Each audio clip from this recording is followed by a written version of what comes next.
Welcome. In this two-part video series, I will be showing you the two potentially polar opposite worlds that you can get in a game of Hearts of Iron 4 with the Red Dusk mod installed. The link to the mod is given below in the description. Without further ado, let's explore the colorful new world that has been created after the end of World War III. That's right. Now, we call it World War III, the war that went on between 2006 and 2008. But some others call it the Nothing War, because nothing really happened apart from the Soviet Union reclaiming its control over the entire ex-Eastern Bloc except for the Czech Republic. The Americans, under President Donald Trump of the Reform Party, simply stayed out of European affairs. The weak will of the Americans has led to a world where communism and socialism has made a daring comeback. When the Soviet Union's Warsaw Pact collapsed in 1990, nobody had thought that world communism ever had a second chance. But that has been proven wrong. Now, with the twin powers of Beijing and Moscow, world communism has indeed made a comeback. Even most Western European democracies have turned to social democracy, which, as they say, is one step from communism. But now let us go a bit more in depth. After the retirement of the last Soviet Union secretary, Gennady, Boris Pugo took over. Boris Pugo is a hardline Marxist-Leninist. He wants the old days of Brezhnev and Andropov to return. He thinks that Gorbachev and even the hardline generals who removed him in the August 1990 coup have went too soft. No, Boris Pugo wants the zeal of Marxist-Leninist ideology back. After the Great War, Poland, Slovakia, Hungary, and Romania once again returned to communism under different leaders. The Czech Republic, meanwhile, remains a conservative bastion of freedom and democracy in Eastern Europe, although it is a very bourgeoisie freedom. Then we have the Federal Republic of Germany. In the face of the Soviet Union's victory over Eastern Europe, Harald Kujat and the Bundeswehr launched an American-backed coup d'etat. After 60 years since the fall of National Socialism, Germany is now back under a non-democratic government. The rest of Europe pretty much looks the same as before. Weak-willed democracies unable to stand up to world communism. SFR Yugoslavia. After the fall of Slobodan Milosevic, hardline successors took over. Not only did they manage to reunify Yugoslavia, but Bulgaria joined Yugoslavia and Albania was forced to join Yugoslavia in 2005. Then we come to the Middle East, the jewel of the world. Today, if the Middle East can be summed up in one word, or rather in one man, then that man is Saddam Hussein, and the nation is the Greater Iraqi Arab Republic. Starting out as a small-time leader of Iraq, who would have guessed that Saddam Hussein's total victory over Iran in the 2002 Iran-Iraq war would lead to a new crusade for Arab unity. After defeating the Iraqis, Saddam captured the territories of Arabistan and some parts of Iranian Kurdistan. Meanwhile, a Republic of Iran was established after Khamenei was executed by the MIK. The MIK are Islamic socialists. They want to combine Marx with Islam.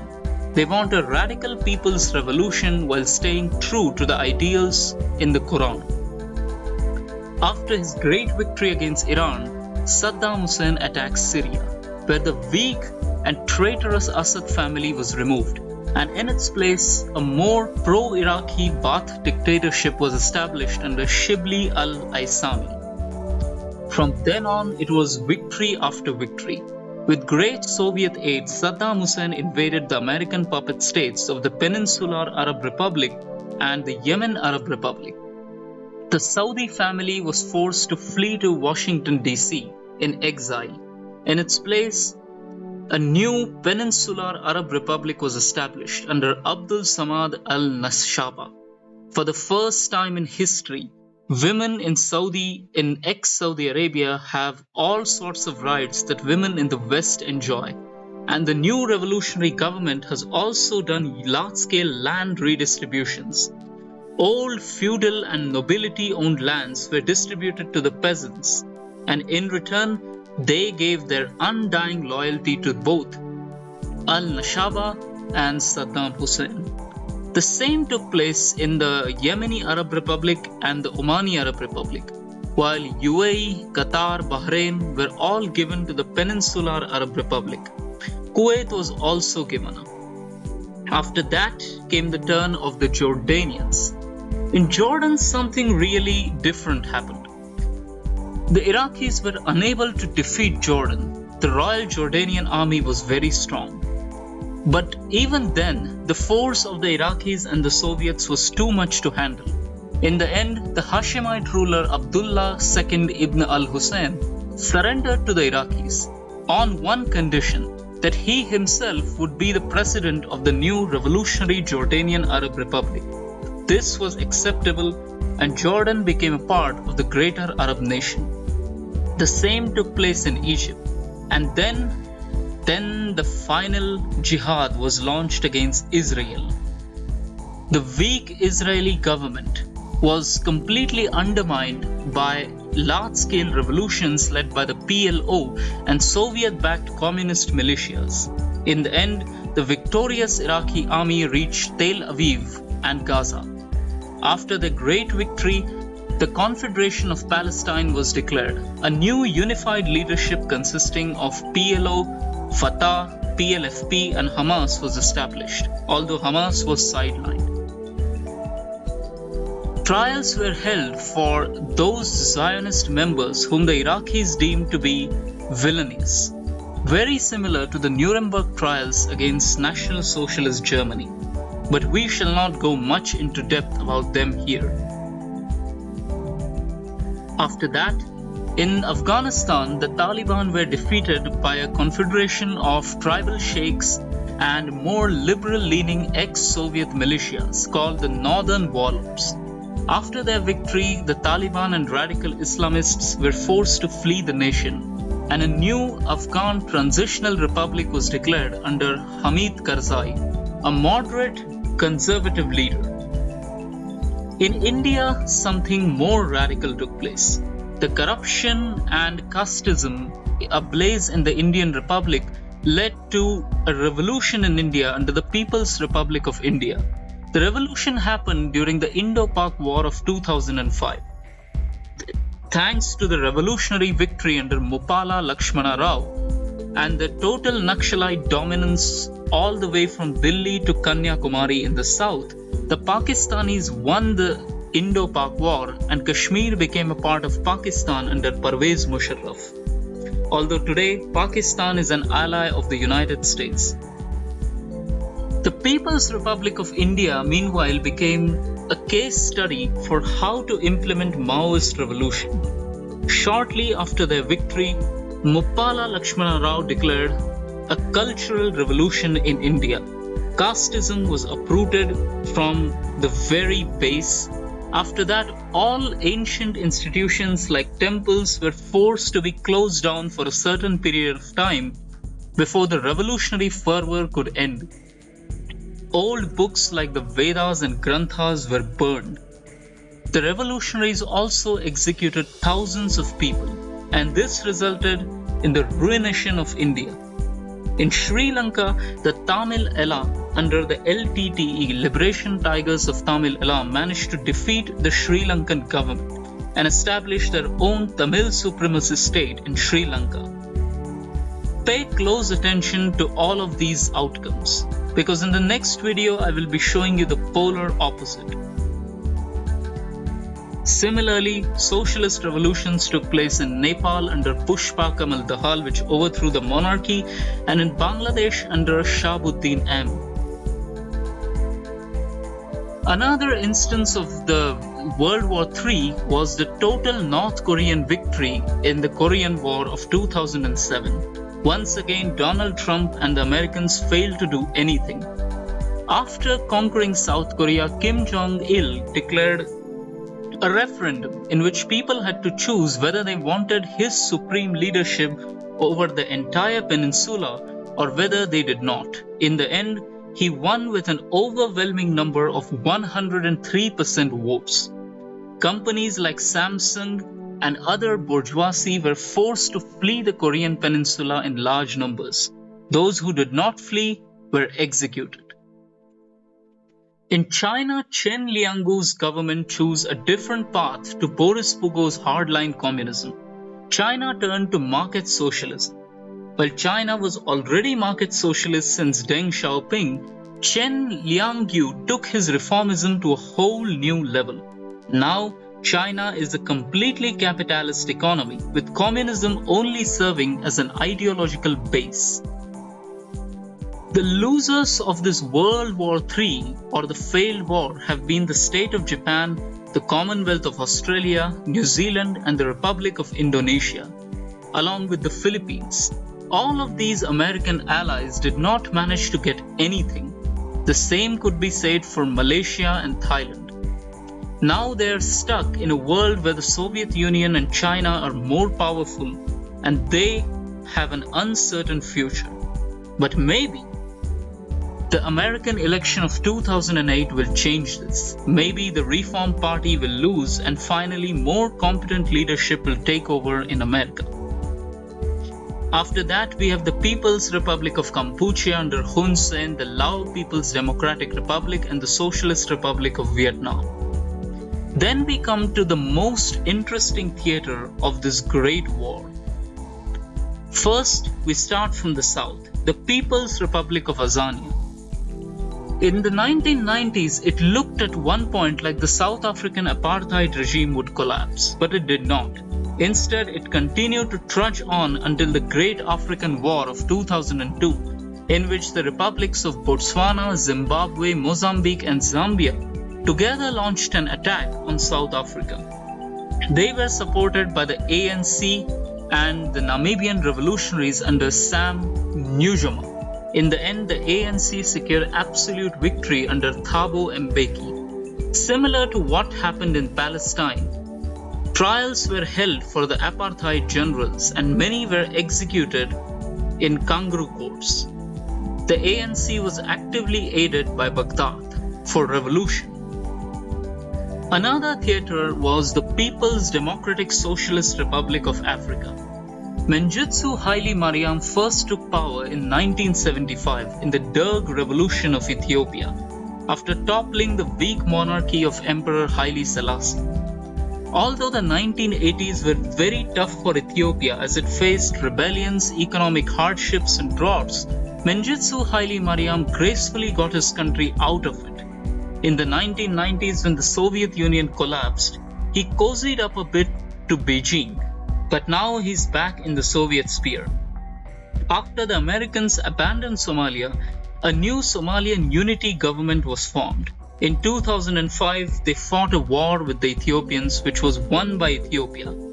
After reaching the streets of Mogadishu and Waiwai, Mengistu Haile Mariam and his victorious army declared the People's Democratic Socialist Republic of Africa, a pan-African communist state. Only the future will tell whether other African nations agree to become a part of this pan-African communist state. In the People's Republic of Angola, the MPLA completely defeated Jonas Savimbi, and in 2003, Jonas Savimbi was slain by MPLA troops, after which the UNITA was effectively destroyed. Robert Mugabe continues to rule in Zambia. In the Democratic Republic of the Congo, the official government under Laurent Desire Kabila and his slightly Soviet-leaning socialistic government managed to secure a total victory. Now there are negotiations ongoing for a unification of Congo-Brazzaville and the DRC. Only time will tell whether the Orthodox Communist government of Congo-Brazzaville accepts a unification with Laurent Desire Kabila. In Liberia, the revolutionaries under Ellen Johnson Sirleaf entered the capital city of Lofa and the other city of Monrovia in triumph, and Liberia was finally freed from the military dictatorship which had ruled it for 20 years before that. A similar process took place in Sierra Leone, but polar opposite, because this time the revolution was led by conservative elements under Fode Sanko, who defeated the official government of Sierra Leone and seized power. Meanwhile, in the Islamic Republic of Algeria, the Islamic rebels defeated the government, and now Algeria is an Islamic republic. It is completely inspired from the old Islamic Republic of Iran, and now that Iran is gone and the Taliban have been defeated in Afghanistan, Algeria remains the only Islamic republic on earth. Thanks to the rise of Saddam Hussein, Muammar Gaddafi's power as head of the Arab world has significantly reduced. As a result, he has now turned to a new goal, a pan-African one. He now aims to reunify Africa, but his efforts have proved to be fruitless until now, except in one case. He supported the Republic of Sudan. Although Gaddafi initially supported the South Sudanese in the 1970s, 80s and 90s, recently he switched sides and supported the government. With Libyan aid, the South Sudanese rebels were immediately defeated. Finally, we come to the new world. Canada is liberal. In America, President Donald Trump has ruled for 8 years. Adopting an America First policy, he has completely left the world, and that is what led to the Red Victory. Fidel Castro still continues to be the communist strongman of Cuba, and then we come to Colombia. In Venezuela, since the coup in the early 1990s, Hugo Chavez had led a socialist military junta. But he had no allies in the New World except for Cuba. He depended only on Soviet aid since the 1990s to keep his country afloat. But now he has a new ally. In 2004, after heavy fighting, the FARC, or the Revolutionary Armed Forces of Colombia, finally reached Bogota and overthrew the government. This was attributed to the increasing corruption and drug connections that the old regime had. Unfortunately for the world, the FARC signed new pacts with new locally appointed drug cartels, and now the business is back up and running. This is a very unfortunate turn of events, and only the future will show what happens. Bogota's new illicit communist drug empire is in fact held by none other than Pyongyang. Kim Jong-il allows the Colombian communists to use his submarines and his international connections to peddle drugs. It is done in the name of socialist unity. This is the twisted and strange world that has been created. Once again, let's go over all of these one final time. This is the Moscow Accord, the official successor of the Warsaw Pact containing most Eastern European nations and SFR Yugoslavia. Remember that although only the Republic of Austria and the Swiss Confederation, along with the Swedes and the Finns and the Irish, are not part of the NATO in Europe. Other smaller parts of the NATO are Rwanda, Burundi, the Kingdom of Morocco, Tunisia, Argentina, and Canada. In Asia, Pakistan is an American ally while India is a Chinese ally. Thailand is an American ally while Laos is a Chinese ally, and Cambodia and Vietnam answer to Moscow. Most of southern Southeast Asia like Indonesia, Australia, and New Zealand are American allies, but they are part of a new Pacific Defense Pact. This pact was formed in Tokyo in 2006. It was an answer to Donald Trump's America First policy. If the Americans can't defend us, then we will do it ourselves. Malaysia remains out of this pact, vowing to stay neutral. And the North Koreans are also a pact of their own pact. They are isolated from world communism but still a part of it. In Africa, the Soviet allies are the DRC, the People's Republic of the Congo, the People's Democratic Socialist Republic of Africa, the People's Republic of Angola, the People's Republic of Azania, the Republic of Mozambique, Republic of Namibia, and the Democratic Republic of Madagascar under Dider Ratsiraka, who has adopted market socialism, by the way. And this is the world that has been found in the red dusk. But wait, where are you going? Do not go anywhere, because there is a part 2 of this video in which I will show you a very different world, a blue world. That video has been already released by the time you're watching this video. So now you will see a link to that second video appearing on the screen right now. Please click on it, and also please subscribe. Thank you.